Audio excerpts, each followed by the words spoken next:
Good morning, everyone. It's your president here from the land of YouTube. I hope you're all happy to be here today. It's Friday. Yesterday was Thursday. Today it is Friday. Tomorrow is Saturday, and Sunday comes afterwards. Everyone's looking forward to the weekend. But I'm glad we're all here today to take part in this exciting event, Biola's second Imagination Summit. Here at Biola University, we take seriously the importance of technology. We realize that technology is rapidly redefining education, rapidly expanding the possibilities for how we teach, how we learn, and how we imagine the enterprise of higher education. New technology is offering us unprecedented opportunities to reach, to creatively reach the minds of our students, to collaboratively reach out with partner organizations, to broadly reach a global community with our intellectual resources. And that's the theme of this year's Imagination Summit, Reach Beyond. As president of Biola University, I want to always be reaching beyond the boundaries of what we think is possible.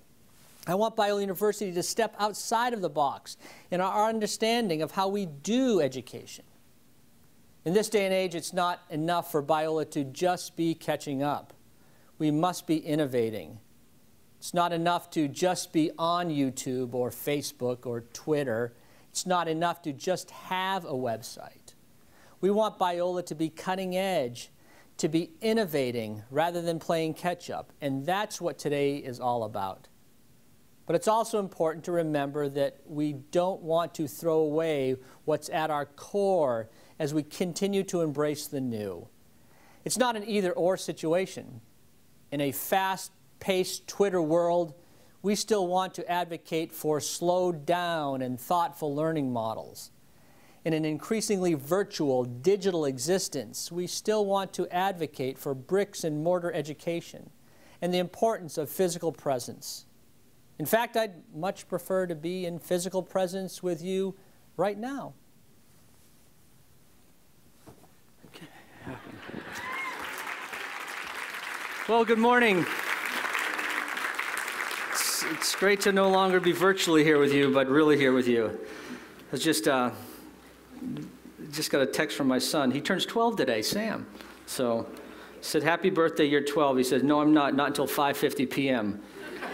Like he remembers, right? So, well, as I was just saying digitally, it's great to be with you in this wonderful forum that we're having, our second annual Imagination Summit.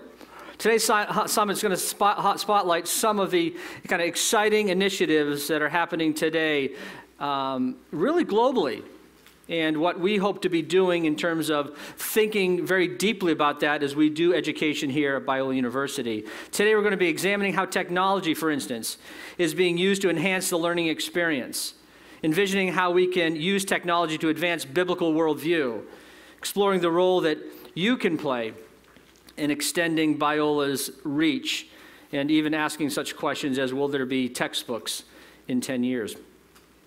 The idea of the Imagination Summit comes directly out of one of the 4 initiatives of Biola University's plan, the vision document that we have for our decade of growth for this next year, our next 10 years. And that includes the aspiration to extend our educational reach throughout the world and to cast our resources broadly. Biola University, I'm just taking my notes here, aspires to become more accessible, to make our educational programs, our courses, our resources accessible to a much broader audience than we've ever imagined that we could be.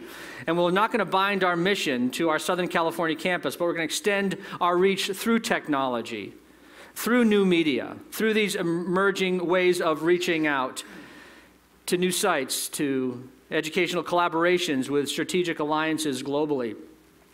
The university plan that we have also includes the aspiration for Biola to resource new media and emerging technologies to enhance and not replace the value and delivery of Biola education, with a goal of better serving what we view as a global classroom, with the kind of education and the centeredness and the value-laden product that Biola University has.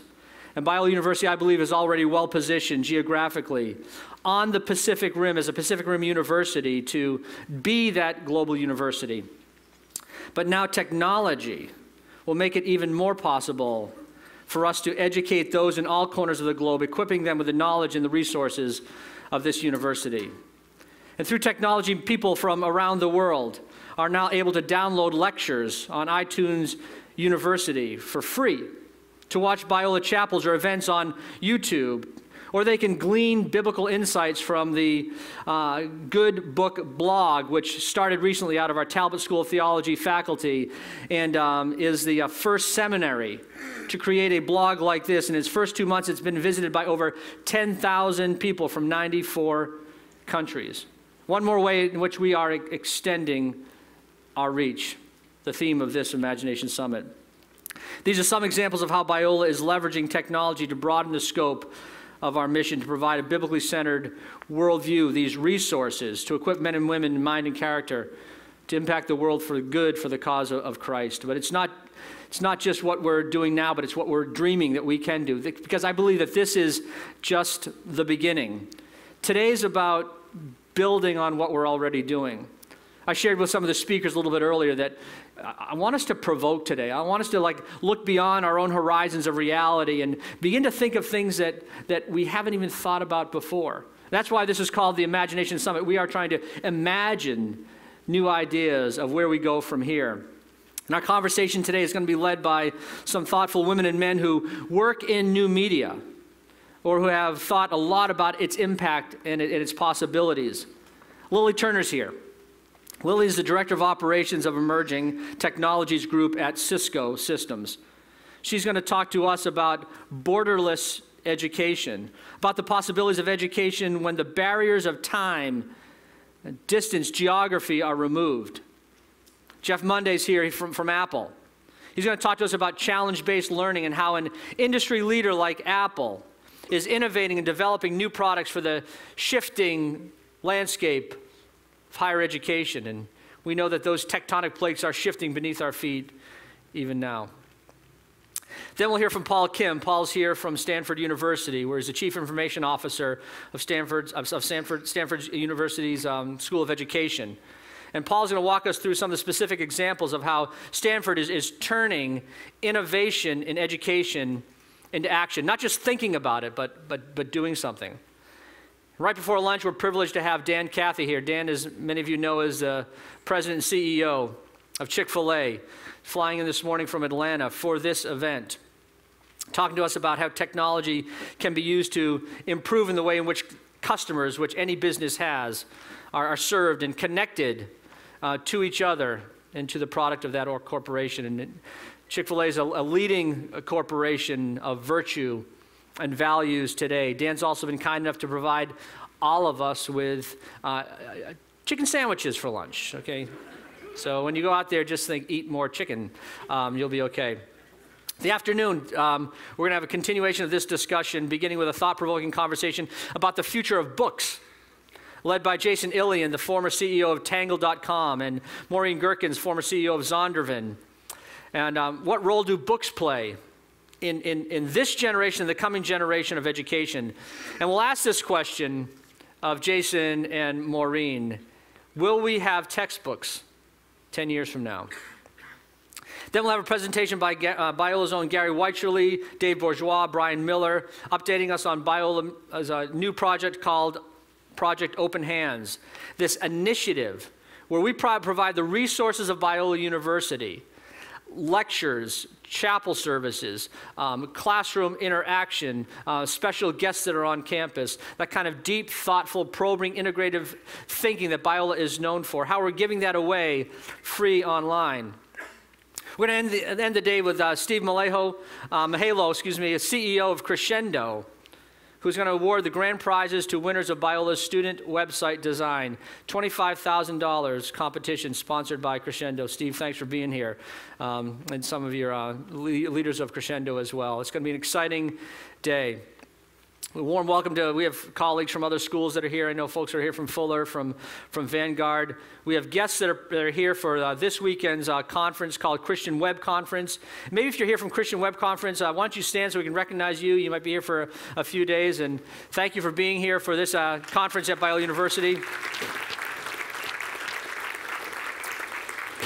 And throughout the day, we're going to elicit your input as well as we collaborate to imagine the possibilities for the future of higher education in this rapidly changing world. So you can join the conversation, and those who are watching this live right now from their own computers or iPhones or whatever else are able to submit questions for any of the presenters on the concepts that are being discussed. And I don't know if we're going to show that sign up there, but it's hashtag #iSummit is what you need to use and help us become kind of this, as we did last year, this kind of trending topic in Los Angeles of what's happening in the world of technology and education. So I'm going to get off the stage here, literally, not virtually. Before I do, let me introduce the facilitator of our conversation today, Phil Cook. Phil's a filmmaker, media consultant, PhD, expert, and author of the new book, Jolt, Get the Jump on a World That's Constantly Changing. Right here. And I think Phil's going to be signing this book. You can buy it back there. And if you're a Biola University faculty member, you pre-register for this event, it's free. You get this for free. So make sure you pick it up on the way out at the book table, where Phil's going to be signing some books during lunch and after the close of this event. As a filmmaker and producer, Phil has produced media programming in more than 40 countries. And in the process has been shot at, survived 2 military coups, fell out of a helicopter, and in Africa been threatened with prison. It's perfect for higher education, so you're going to fit right in here. And during that time, he's helped some of the largest nonprofit organizations in the world navigate periods of dramatic disruption and change. So we're looking forward to all that's going to happen with Steve today as well. So Phil today as well. So Phil, why don't you come on up here? He's appeared on MSNBC, CNBC, CNN, Fox News. Your work's been profiled in New York Times, Los Angeles Times, Wall Street Journal. A media guru. Guru, yeah. Invaluable voice in the conversation about Christians, culture, and technology. And you know, I think you love Biola. I do love Biola. Do you? Absolutely. Biola loves Although I'm you. a little upset that the Biola audience didn't go crazy when you mentioned my book. I'm a little devastated, but I'll get over that. Yeah, I'll get over that. Yeah. I know by the end of the day they will. Jolt, get a jump on the on a world that's changing, constantly changing. See? All right. Listen to that. That's what I like. Yeah. That's good. Yeah. Welcome to the Imagination Summit, by the way. Appreciate you being here. We do have some incredible speakers, and we're going to have a really interesting day. I mean, face it, there's nothing as exciting as an academic technology conference, right? But we'll give stuff away, so that'll help. I just wrote, President Corey was right. I just wrote the book Jolt because I'm passionate about what's next. I really believe that your ability to be successful in this life and be significant, lead a life of significance, is your ability to see change coming and then learn how to navigate it. Now, obviously, the world is changing at light speed. The problem is, most people really don't know how to understand it. They feel overwhelmed. And it's interesting that this crowd is one crowd I don't have to convince about the world changing. But it is interesting. In the book, I talk about some interesting statistics that I thought you might find interesting as well. Email is something that fascinates me because when I started my career, many of you in this room, particularly faculty members, when you started your career, there was no such thing as email. And yet email has kind of taken over our lives. I went to a dinner the other night in San Diego with 4 CEOs of major companies. And the interesting thing was a nice steakhouse. They were brilliant guys. They were national authors. They'd run big companies. And we were sitting around talking, and one guy could not put his BlackBerry down. Absolutely could not put his BlackBerry down. He had literally one fork in his left hand and his BlackBerry in his right hand, the whole meal. And I wanted to smash it and ask him, what is so important about that email that's coming down? Then I read these statistics that I think will explain a lot about it. 65% of North Americans today spend more time with their computer than their spouse. The average corporate worker today spends 40% of their day dealing with email. Remember, we used to actually go to work and be productive. Now we spend almost half the day just dealing with email. In fact, 77% of corporate workers report that when email goes down, they actually get physically ill. And 10% of that group has actually assaulted their computers. How many of you are here in that crowd? There's a dark side to all this. Psychologists, if you study neurobiology, they're starting to realize that the endorphin center in your brain that fires when you pull the slot machine, when you gamble, is the same endorphin center that fires when you hit send on your email. Absolutely true. And some psychologists are pushing to have internet addiction broadly classified as a clinical disorder. The world is changing. The world is absolutely changing. I believe that unless we understand how to reach out, use technology to make a positive difference, it's not going to go in a really good way. So I'm excited about the conference today because I think the speakers are going to come from a broad range of subjects and perspectives, and they're going to really be fascinating and tell us some interesting things about the future. Biola University offers a variety of biblically centered degree programs, ranging from business to ministry to the arts and sciences. Visit biola.edu to find out how Biola could make a difference in your life.